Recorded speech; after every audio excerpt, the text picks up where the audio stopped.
Hello. Today I'm going to show you how to open and close your car hood on your Suzuki Swift. Open the car and take a look at the driver's seat, and on the bottom side, as you can see, there's a lever.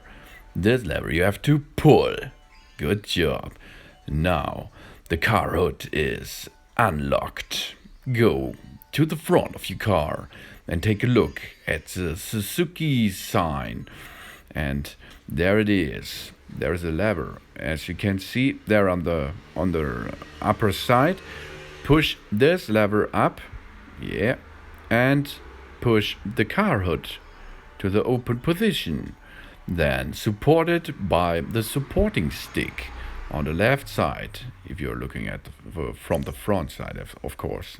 Now lock the support stick in these holes, and the car hood is supported, and you are able to walk inside the engine area.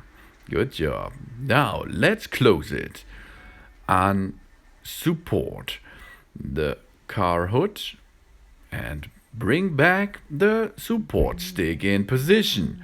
Now drop the car hood back and press it maybe, or let it drop into the lock. Job's done. Thanks for watching. Please subscribe me and give me a positive feedback, and see you next time.